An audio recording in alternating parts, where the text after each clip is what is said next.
Happy morning to all. Today we are going to see the manufacturing process. So what do you mean by manufacturing process and what are all the different content in the manufacturing process we are going to see today. So as far as the manufacturing process is considered, there are 5 units are there. Out of these 5 units, the first unit is considers the turning operations. In the turning operations, we will see the lathe, types of lathe, designation of lathe, work holding devices, cutting speed, feed, depth of cut, metal removing operations, and what are the machining times. Those things we will see in the first unit. So be clear, the first unit we are going to discuss about the turning operations. Turning operations is performed on the lathe machine. So in that we are going to see what are the different types of lathe and how to designate the lathe and what are the work holding devices and how the cutting speeds should be calculated, how much feed, depth of cut, metal removal rate, and what are the operations are performed, and we are going to calculate finally the machining time for doing those operations. Right? The second unit will be discussed about the different drilling machines. The third unit is discussed about the planners, and fourth unit is going for milling machines, and the last unit we will cover the different cutting fluids and other things.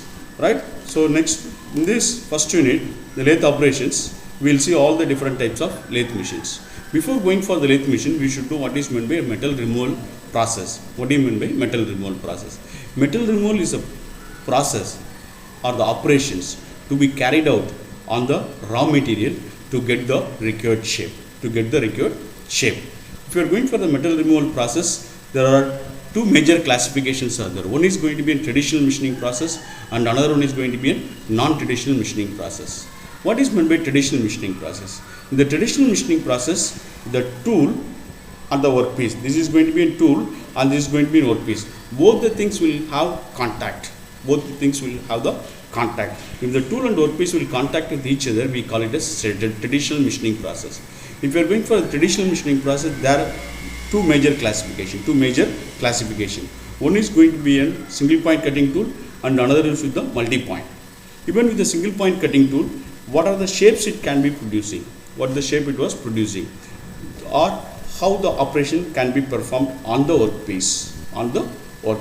So in that category, we will go for a cylindrical component, the first one, the cylindrical operation. The cylindrical operation can be performed in the lathe machine, drilling machine and boring machine. Those things comes under cylindrical shape component. And another one is coming for the flat surface. The surface will be flat.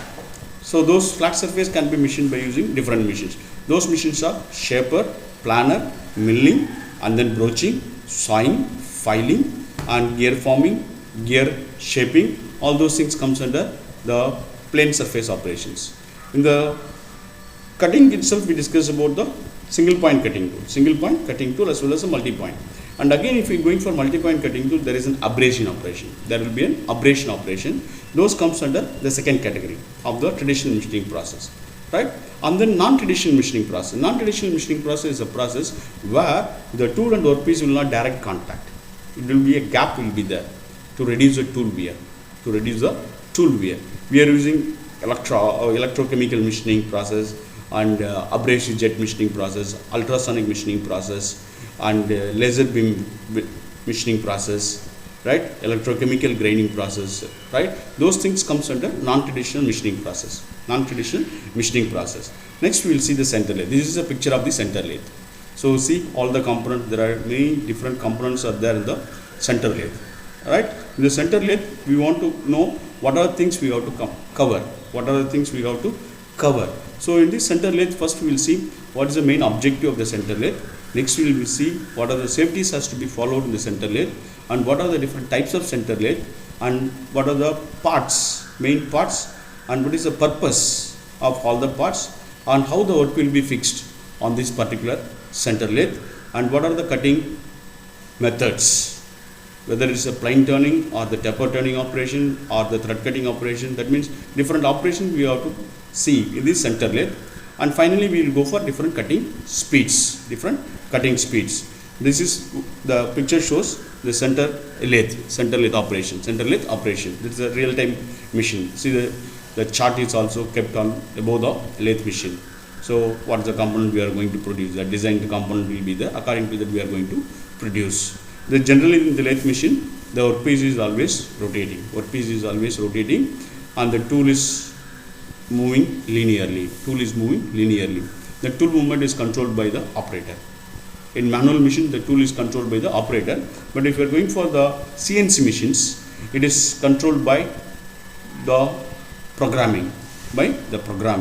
Right? It is controlled by the programmer who programmed the particular machine. That is what we call it as CNC machines, computer numerical control machines. If you are going for the safety precaution, this is the main purpose of the center lathe. If you are going for the safety for the machines, any lathe or any machines if you are doing, so we have to wear the goggles. Otherwise the chip may fall into our eyes. So that has to be protected. The eye has to be protected. Right? And then you should not go for the loose sleeves. The shirt sleeves has to be folded fully up to your upper arm. Up to your upper arm it should be folded. Otherwise this shirt may be stick onto that lathe machine. Right?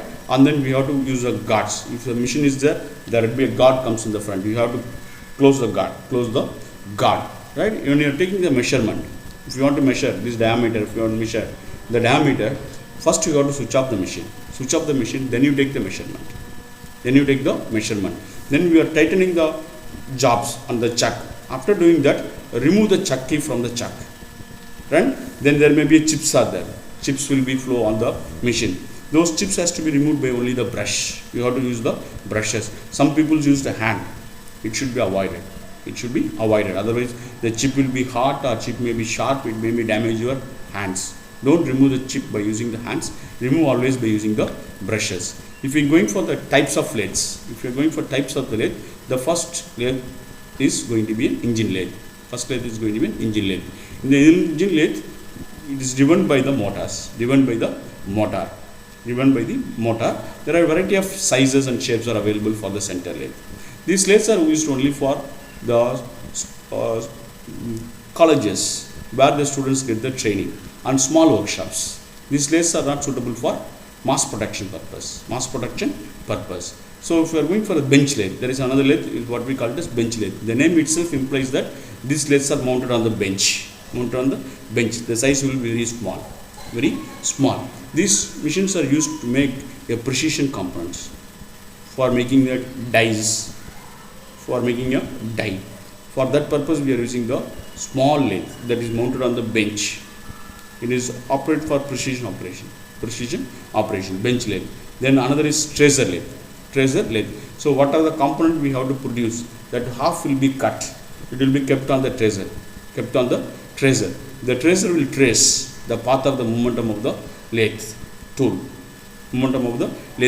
Whatever may be the template we are cutting, according to the template size, it will produce on the workpiece. So that is why we call it as a tracer lathe.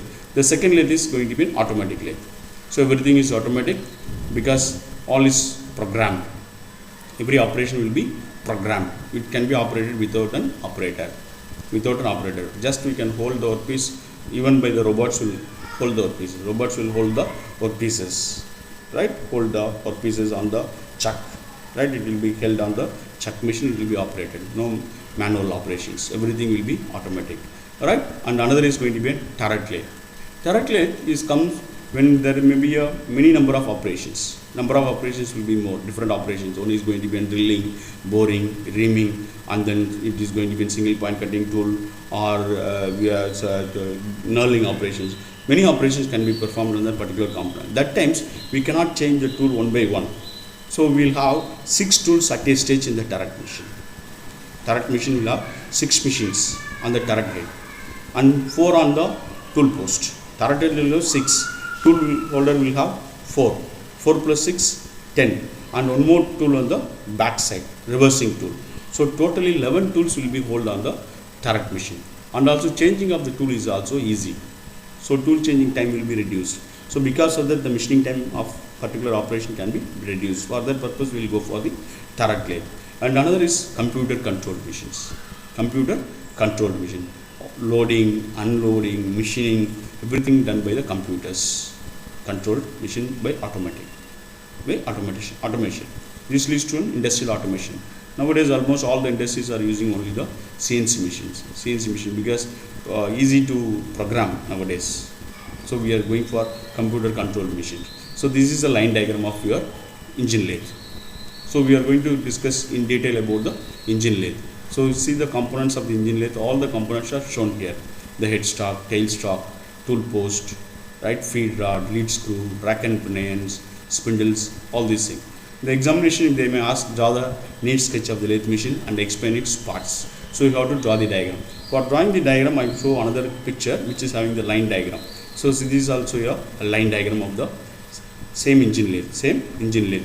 So these are all the other components or parts of the engine lathe will become, right? So if you're going for this engine lathe, you can see the major parts. We have to discuss all these parts.